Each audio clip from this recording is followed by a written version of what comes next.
Hello everyone, c'est moi pour ma vidéo, du coup pas du dimanche mais plutôt du mardi ou du mercredi. Duchesse se joint à moi, vous nous avez manqué. J'ai été complètement dégoûtée de ce qui s'est passé dimanche dernier parce que je ne m'y attendais pas, vous non plus.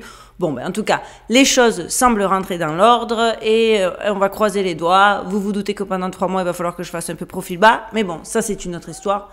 Et je vous en parlerai en fin de vidéo. Alors, avant de commencer, vous allez être surpris, mais je voulais vous parler de quelque chose que j'ai trouvé vraiment cool. Et il s'agit de coques de téléphone, vous le voyez. Donc, ce n'est pas mon téléphone, c'est celui de mon fils. Ce n'est pas mon signe astrologique, c'est celui de mon fils. Mais je voulais vous parler de ces coques de téléphone Bourga. Alors, avant cela, je vais vous expliquer pourquoi je fais des placements de produits dans cette vidéo. En tant que créateur de contenu, je travaille dur pour produire des vidéos de qualité pour vous tous. Pour continuer à produire ce contenu de qualité, la vérité c'est que j'ai choisi d'inclure des placements de produits pour mes vidéos de temps en temps, des produits auxquels je crois, des produits de qualité et des produits que j'utilise, plutôt que de solliciter comme la plupart des youtubeurs mes abonnés ou ajouter des publicités à tout va, interrompre la vidéo, etc. qui pourraient effectivement affecter votre expérience de visionnage. De surcroît, j'ose espérer qu'avec ce genre de collaboration qui me permettrait en plus d'une paire de coups, de me dégager plus de temps, je pourrais vraiment établir YouTube comme ma principale activité et pourrais enfin passer à 2 vidéos par semaine, ce qui m'arrangerait au vu des derniers événements. Bref, dites-le moi en commentaire si vous adorez, si vous adhérez ça.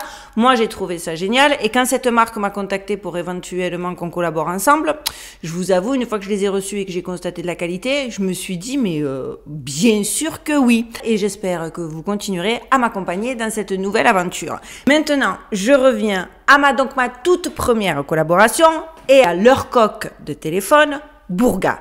J'adore la coque, mais j'adore. Alors, ils m'en ont envoyé. Je vous le dis, ils m'en ont envoyé plein. Regardez, ça arrive dans des super jolis trucs designés. Bon, je les ai choisis.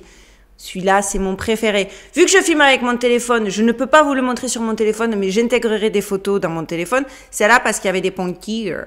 Et les panthères, c'est un peu des gros chats. Et moi, j'aime les chats. Mais regardez comment c'est bien fait. Et ils ont pour tout, hein.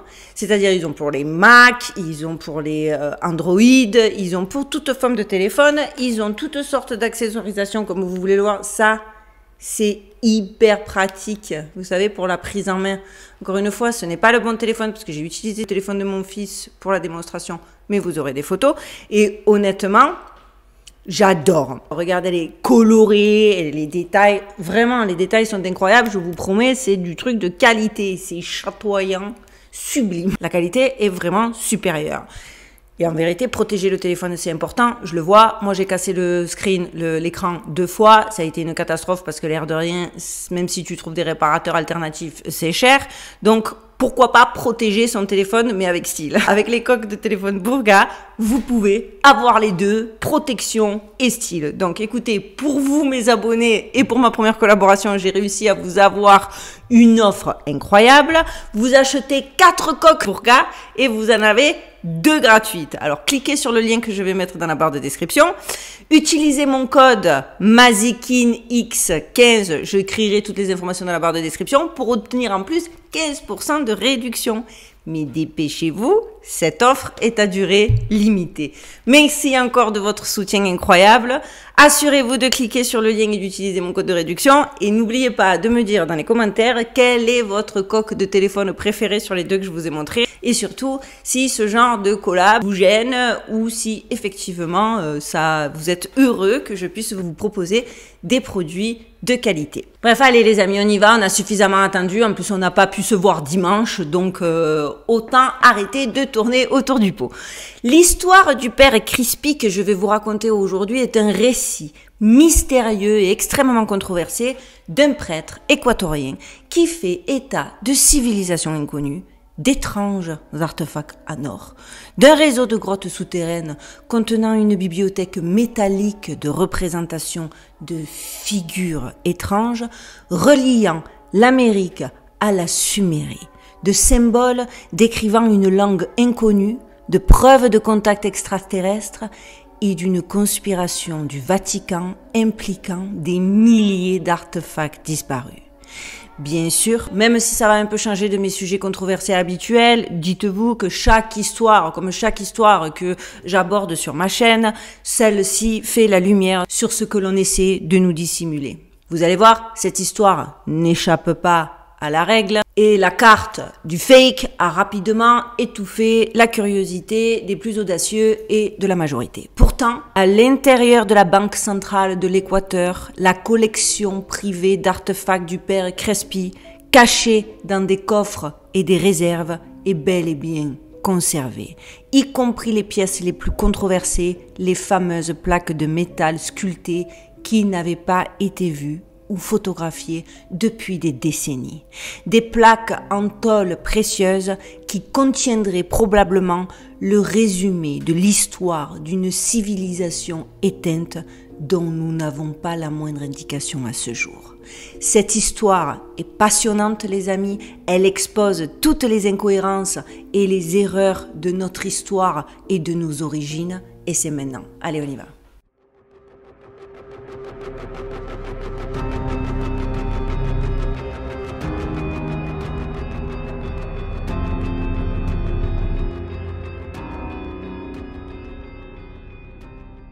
Le père, Carlos Crespi Croce, était un moine salésien né en Italie en 1891.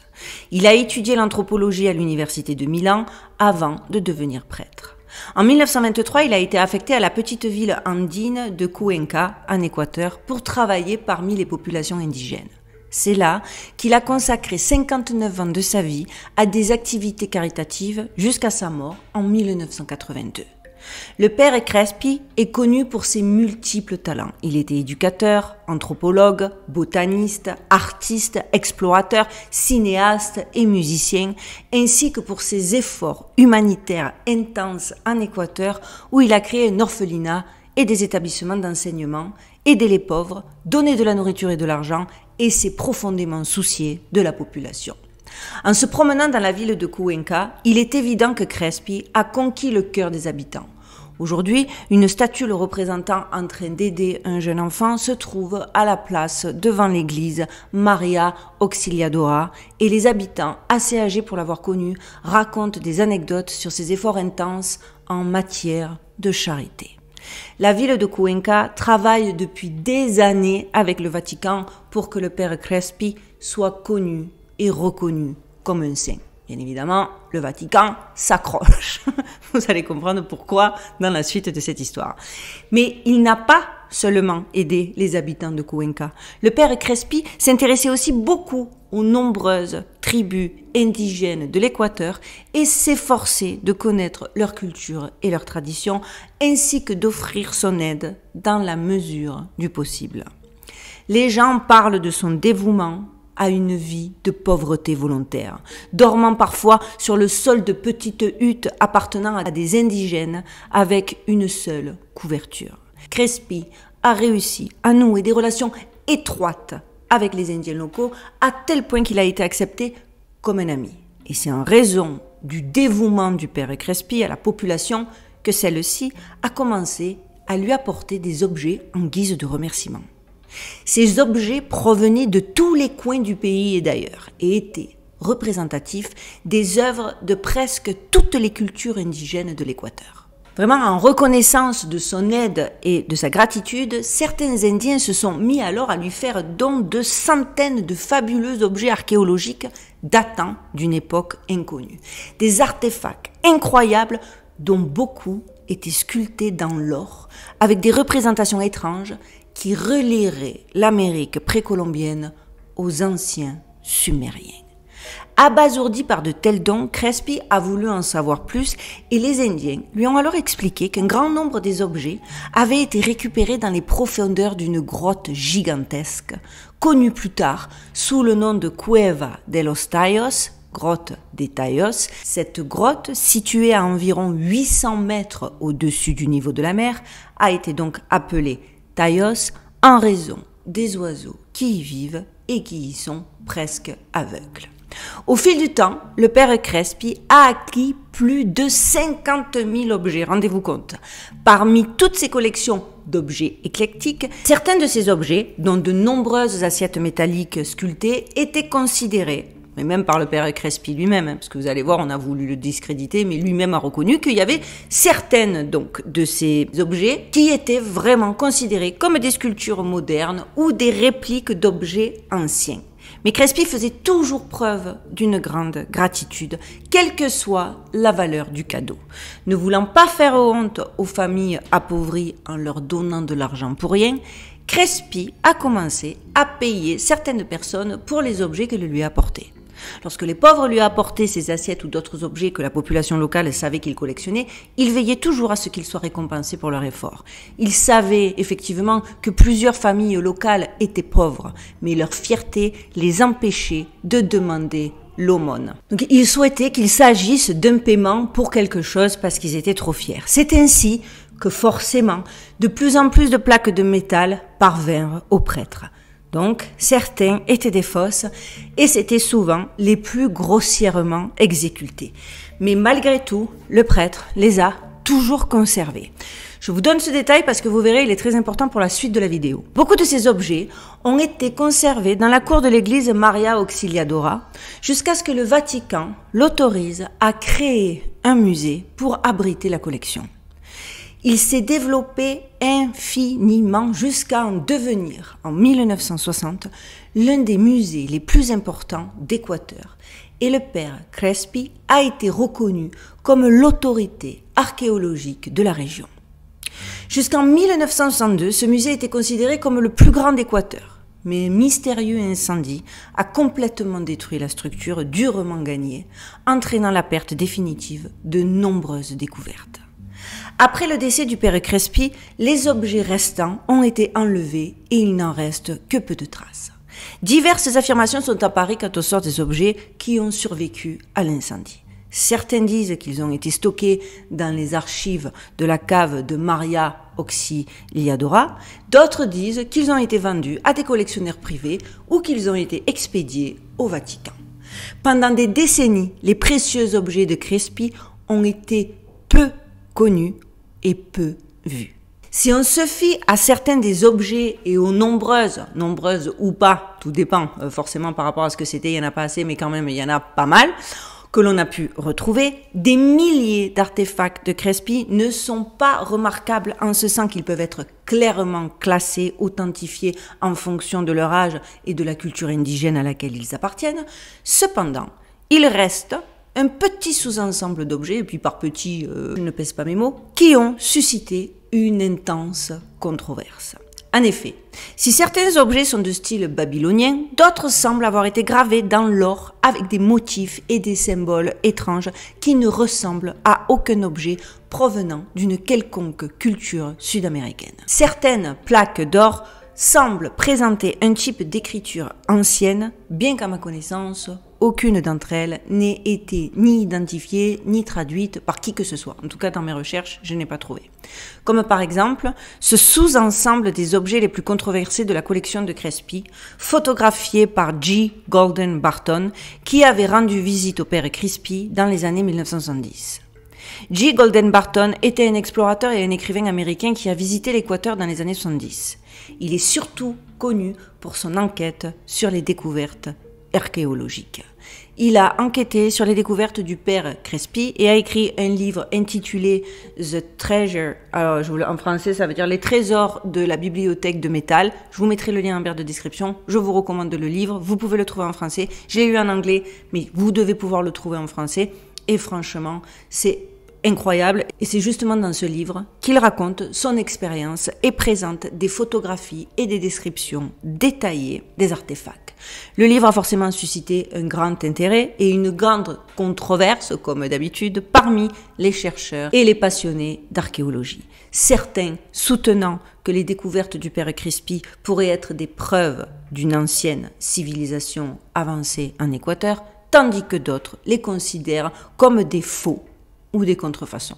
Et cela, bien évidemment, vous avez identifié ceux qui font les choses pour le plaisir de la découverte, la passion de la recherche, et les autres, les vendus du système. Bref, donc Richard Wingate explorateur et écrivain basé en Floride, a lui aussi rendu visite au père Crespi dans le milieu et la fin des années 70 et a photographié la vaste collection d'artefacts. Il a déclaré que c'est dans un hangar poussiéreux et exigu situé sous le porche de l'église Maria Auxiliadora de Cuenca, en Équateur, que se trouve le trésor archéologique le plus précieux de la planète. Plus d'1 million de dollars d'or éblouissant. On y trouve des objets anciens identifiés comme assyriens, égyptiens, chinois et africains d'une fracture et d'une beauté si parfaite que n'importe quel directeur de musée les considérerait comme des acquisitions de premier ordre. Ce trésor étant la plus étrange collection d'objets archéologiques anciens qui existe. Sa valeur réside dans les questions historiques qu'il pose et auxquelles il exige des réponses. Pourtant, ça ne vous surprendra pas, il est inconnu des historiens et délibérément négligé dans les revues d'archéologie orthodoxe. Regardez donc cette vidéo montrant le père Crespi avec les objets les plus controversés. Crespi lui-même affirme que ces objets ne proviennent pas d'Équateur, mais bel et bien de Babylone. En 1969, Juan Moritz, un entrepreneur aristocratique argentin-hongrois, géologue de surcroît, a prétendu avoir découvert une série de grottes souterraines dans la région de Cuenca.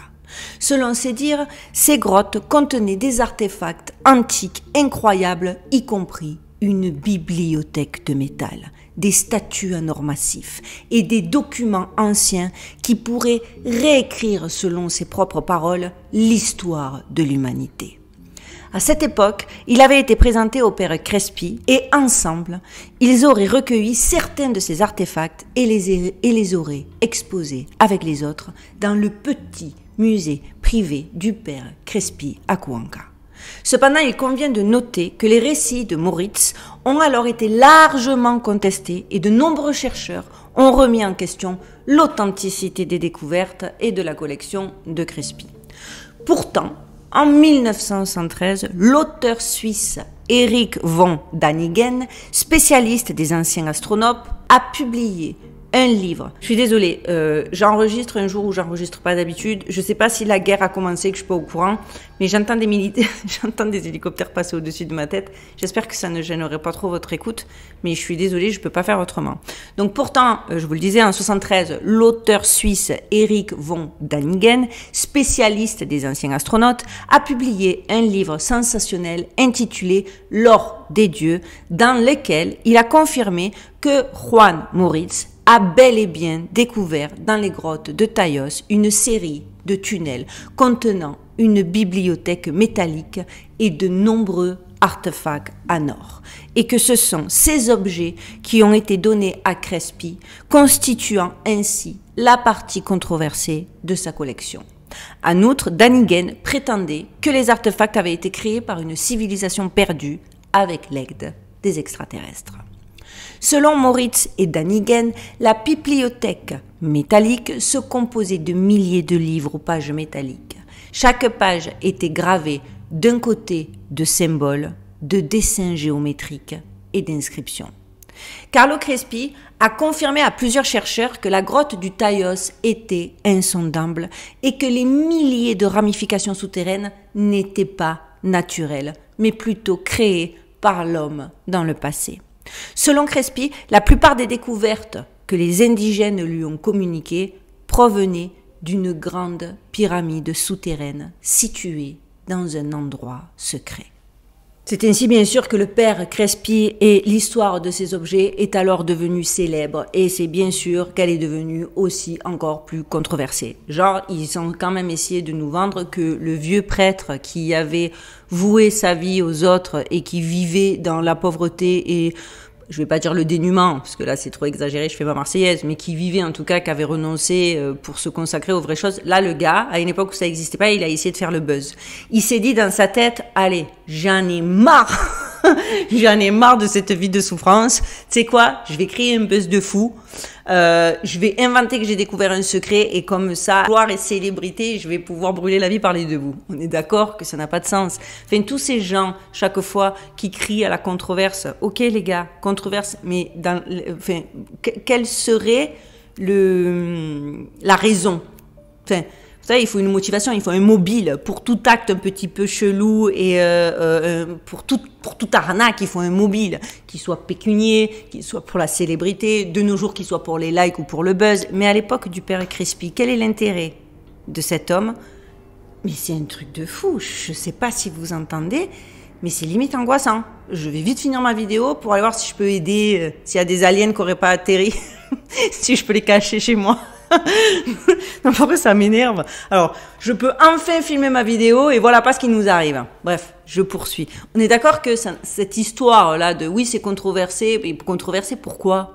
Quel aurait été l'intérêt, je le répète, de cet homme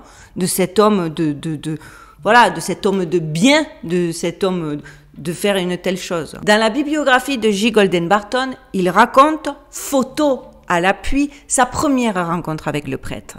Et bien qu'il avait l'air octogénaire, avec une démarche lente et une main tremblante, il semblait en bonne santé.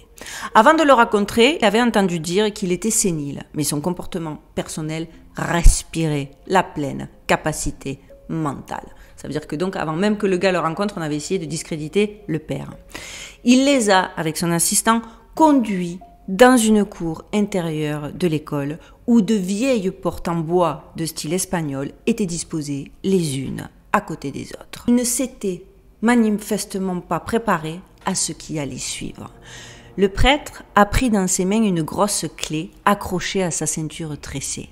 Il a ensuite fait quelques pas vers une porte en bois sombre, a introduit la grosse clé, l'a tournée avec un peu de force, a ouvert la porte et a disparu avec son assistant dans la pénombre de la pièce.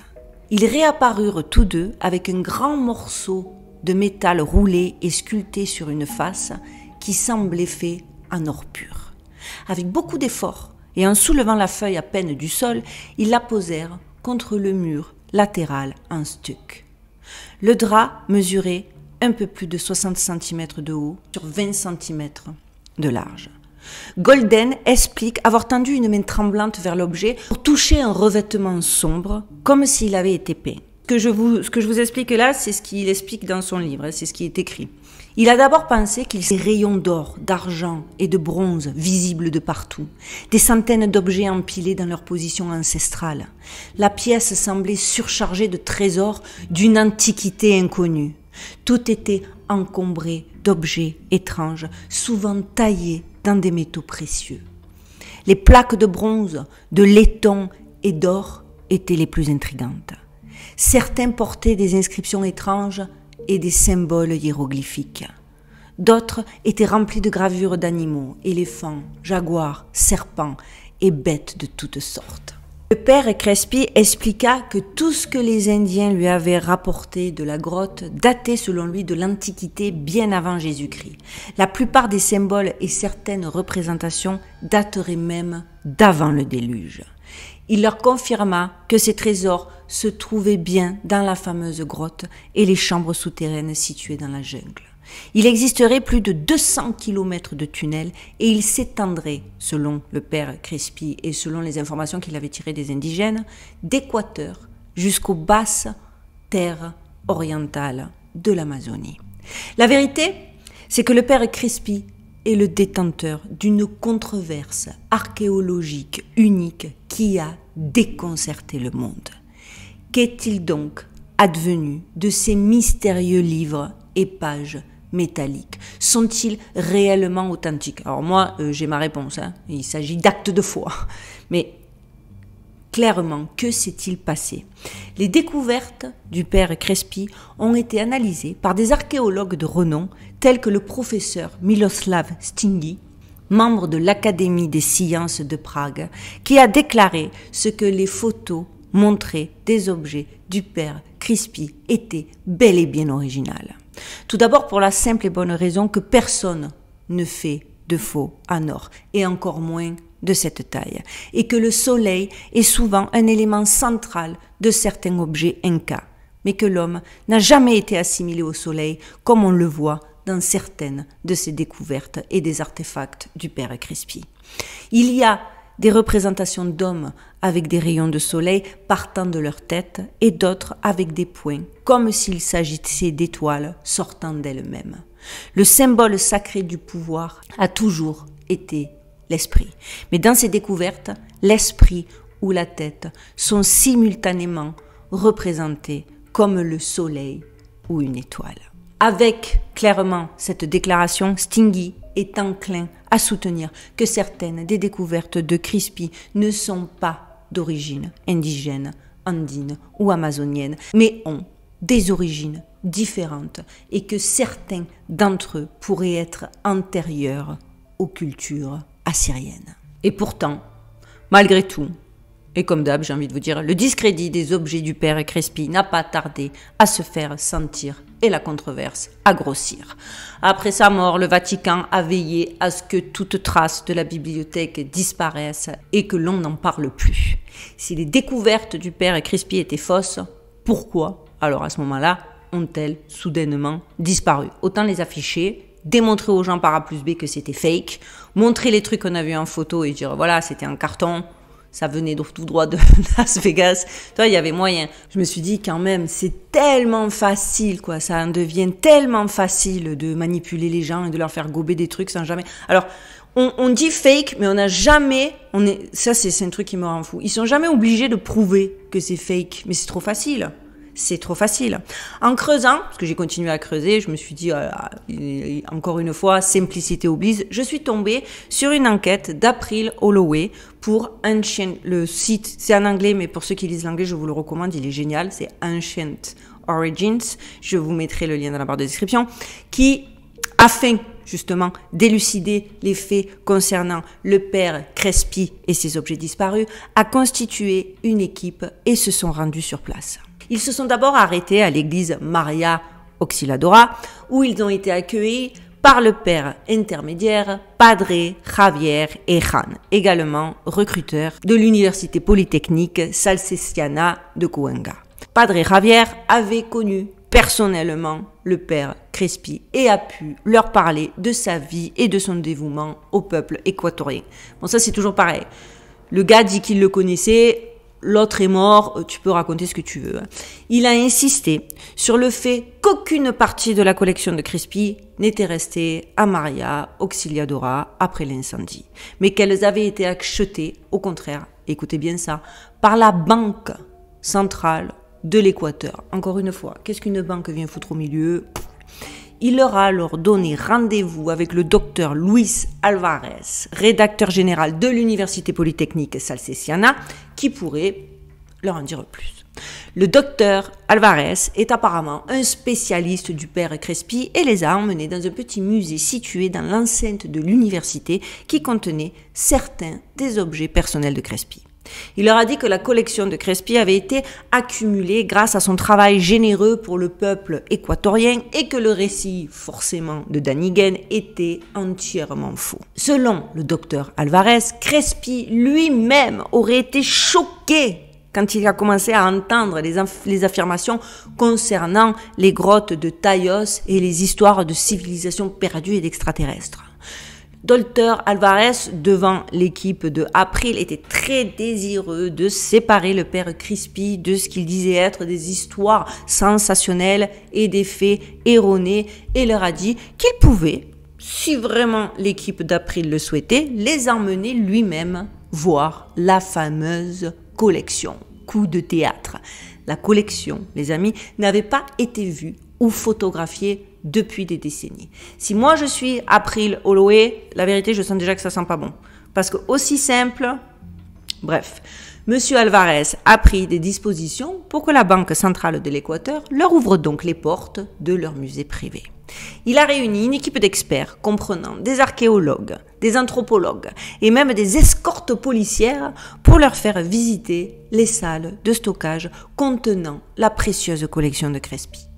Des rangées et des rangées contenant des milliers d'artefacts les attendaient. Figurines, sièges de cérémonie, armes, sculptures en pierre, céramique, bijoux, systèmes de calcul anciennes, icônes religieuses et même crânes allongés et têtes humaines réduites faisant partie de l'impressionnante collection de Crespi, mais pas de plaques métalliques. Voilà les seules choses qu'on les a autorisées d'abord à photographier. Des centaines de figurines, des sculptures anciennes utilisées donc pour les calculs et l'enregistrement des nombres, des crânes anormalement allongés, une tête zoomorphe inhabituelle, des têtes humaines qui semblent réduites.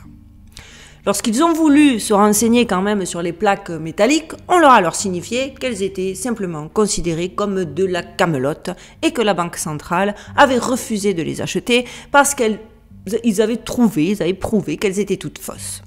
Malgré tout, les journalistes ont voulu s'en rendre compte par eux-mêmes et ils ont insisté. Le docteur Alvarez s'est alors arrangé pour qu'une escorte policière les conduise jusqu'aux plaques métalliques. Elles se trouvaient à l'autre bout du complexe immobilier, dans une zone de stockage fermée à clé d'un vieux bâtiment délabré. De prime abord, moi ce qui m'a semblé très étonnant, c'est pourquoi un tel système a été mis en place pour de la camelote ou pour une collection sans intérêt. Quid des dépenses des contribuables? Non mais on est d'accord, si c'est des bibelots, tu leur dis vas-y, c'est là-bas. Enfin bref, je poursuis.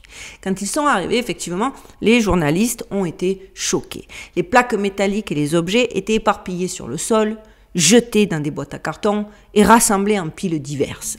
Il était clair qu'aucune valeur n'était attribuée à ces plaques. Les plaques métalliques n'étaient manifestement pas faites en or, mais de métal mou et flexible qui ressemblait davantage à de l'aluminium. Les gravures étaient grossières et dans certains cas infantiles. Il est clair que beaucoup d'entre elles contenaient des figurines inhabituelles et des scènes bizarres, mais elles ne ressemblaient à rien d'autre qu'à des gravures modernes sur des feuilles de métal bon marché. Si certaines sculptures étaient effectivement grossières, d'autres gravures métalliques étaient plus complexes, représentant des figures étranges, des pyramides, des soleils et des motifs géométriques, comme l'avait rapporté Danny Gehn. Mais elles ne semblaient guère, quand même, malgré tout, plus que des gravures modernes sur du métal bon marché. Mais j'ai envie de vous dire, et donc ils se sont servis de ça, on fait voilà la preuve que c'était pourri. Mais en vrai, vous vous rappelez ? Je vous l'ai dit en introduction et je vous ai dit que c'était important. Forcément. Moi, de prime abord, tout de suite, je me suis dit, mais oui, il s'agit en fait des fameuses reproductions des villageois qui voulaient avoir un petit peu d'argent sans se donner l'impression de faire l'aumône. Et le père Crespi l'avait mentionné. Il avait dit, il y a eu les vrais et il y a eu les faux.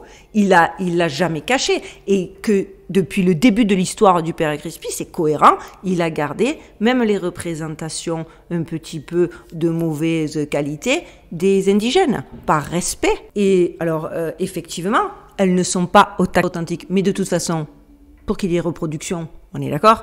Il fallait bien qu'il y ait un modèle. Donc déjà, là, boum, argument détruit par juste le bon sens. Donc, où sont donc les artefacts photographiés et filmés dans les années 1970, à savoir des sculptures en or, des hiéroglyphes et des figures sumériennes? Pourquoi ne se trouve-t-il nulle part dans les salles de stockage de la Banque centrale de l'Équateur? Quelle était leur signification? Personne à l'université polytechnique de Salicina, que ce soit ou encore à l'église Maria Auxiliadora ou au musée de la Banque centrale, n'a été en mesure de répondre à ces questions. Forcément.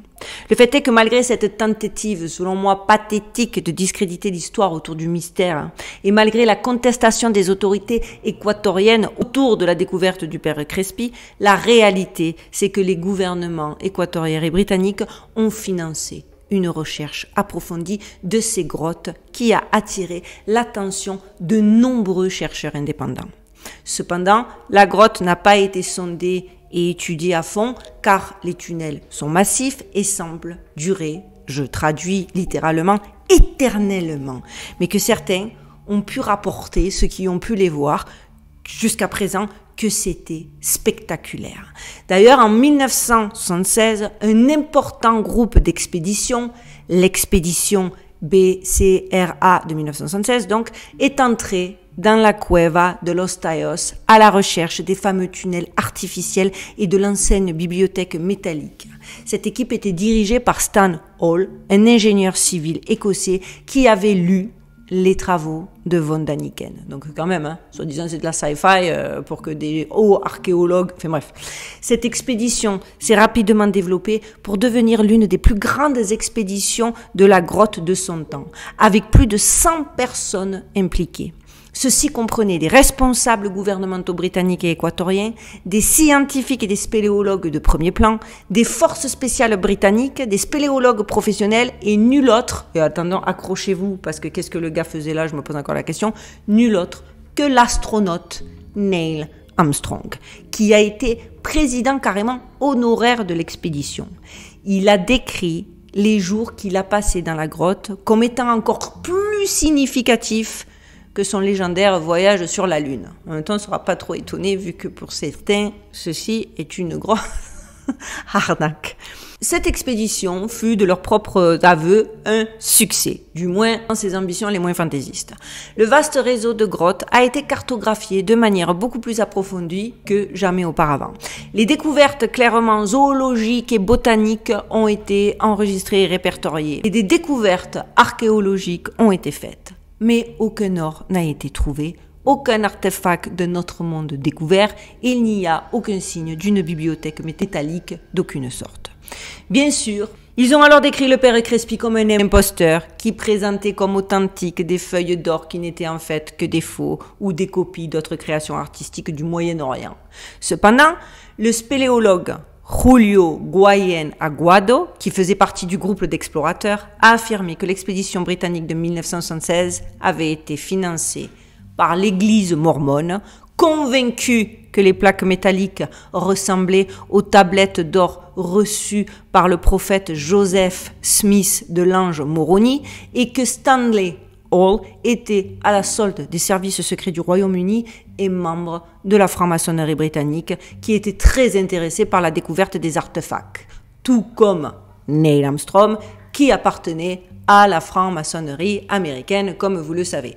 Donc bon, ils sont bien sympas, mais à un moment donné, quand un petit peu tu grattes à peine le vernis, tu te rends compte que leurs fausses excuses de fake et leurs explications alambiquées, elles sont encore plus mauvais que ce qu'ils prétendent sentir mauvais dans l'histoire du père Crespi. Je sais pas si je suis claire. L'une des expéditions les plus récentes a été celle de Josh Gates et de son équipe pour la 4e saison de la série télévisée Expédition Inconnue. Gates est rentré dans le système de grotte avec les guides Shuart et Eileen Hall, la fille de feu Stan Hall, de l'expédition 76. Cette expédition a abouti à des découvertes zoologiques et géologiques fascinantes, encore plus que la dernière fois, comme quoi apparemment, il y a des trucs qu'ils n'ont pas trouvés, qui n'ont pas été vus, qui ont été redécouverts. Toujours aucun signe ni d'or, ni d'extraterrestres, ni de bibliothèque. Cependant, certaines des études ont intensifié la possibilité que les tunnels de cette grotte aient été créés artificiellement. Alors que le père, Hall, il avait dit non, ça semble naturel. La fille qui est revenue avec donc du matériau plus sophistiqué, etc., ils ont admis qu'il y avait peu de chances que ce soit naturel. Par conséquent, la question la moins concluante est pourquoi quelqu'un construirait-il un si vaste système de grottes? Il semble que les humains aient été responsables du développement de ces cavernes. Mais qui et quand ont-ils été chargés de concevoir un système aussi compliqué et sophistiqué? Pourquoi construire quelque chose si profondément dans la terre si vous n'avez rien à cacher? Quoi qu'il en soit, la grotte continue de susciter la curiosité d'un large éventail d'universitaires et des chercheurs. Pour les Shuar, donc les indigènes autochtones, ces grottes ont longtemps été un centre de pratiques spirituelles et cérémonielles, abritant des esprits puissants. Mais ils n'en diront pas plus, toujours très concernés par leur rôle de gardiens du système des grottes. Voilà les amis, cette vidéo c'est fini pour aujourd'hui. Elle va être un peu longue, mais en même temps ça compensera mon absence. Vous avez vu, je suis toujours choquée et absolument furieuse qu'ils aient supprimé ma vidéo sur... J'ai peur de dire son nom, parce que j'ai quand même été accusée, pour ceux qui ne le sauraient pas et qui ne me suivent pas sur Instagram, j'ai quand même été accusée d'intimidation et de harcèlement. From nowhere. Alors qui j'ai harcelé dans cette vidéo? Allez la voir sur Odyssée, vous viendrez me le dire en commentaire ici. Parce que sur Odyssée, le problème d'Odyssée, c'est que des États-Unis, ça rame. Je peux même pas uploader, ça se fait un doublon sur Facebook, mais je ne peux absolument pas uploader une vidéo sur une autre. C'est une prise de tête. Mais allez la voir, revenez, dites-moi si d'une façon ou d'une autre, je me suis montrée agressive et que j'aurais à harceler ce monsieur. Bref, j'ai été choquée, j'ai fait appel, YouTube a refusé mon appel, il a continué à dire que j'étais donc une sale harceleuse. Mais par contre, je suis sous avertissement jusqu'au 11 juin.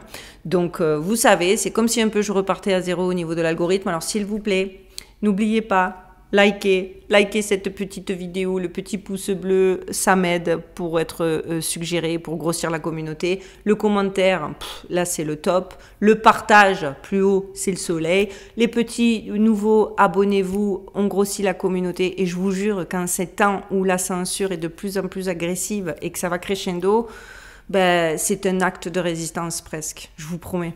Voilà, en attendant, j'espère pouvoir vous retrouver dimanche prochain sans problème, qu'on ne me trouve pas avec cette vidéo. Donc ça veut dire que vous aurez mardi, mais vous aurez aussi dimanche.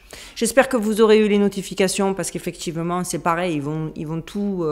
tant que je suis flaguée, de toute façon, je vais être pas suggérée, je vais être boycottée. Je vous jure, ça me fatigue. C'est pour ça que ce que je vous ai expliqué en début de vidéo, c'est aussi important. Parce que sinon, à un moment donné, je vais être obligée d'arrêter. Donc, je trouve des feintes qui sont intéressantes. Donc, c'est donc pour ça, tiens, une duchesse qui repasse, c'est donc pour ça que j'ai décidé de collaborer avec la marque Burga. Je vous remontre un petit peu ma coque préférée pour que vous ayez bien... Voilà, le visuel. N'oubliez pas de bénéficier de mon code qui a une durée limitée mais qui vaut franchement le coup. Vous le retrouvez en barre de description de cette vidéo et en commentaire épinglé. Voilà, cette fois-ci les amis, je pense que c'est bel et bien fini. Je vous souhaite de passer une très bonne semaine. Dites-moi en commentaire si ce sujet vous avait plu. Suggérez-moi des sujets légers. Je vais essayer quand même de connecter l'actualité, mais ça va être tendu. Donc, n'hésitez pas à me suggérer des sujets. Prenez bien soin de vous. Prenez bien soin de vos proches. Gardez l'œil ouvert. Et surtout, surtout, les amis, stay safe.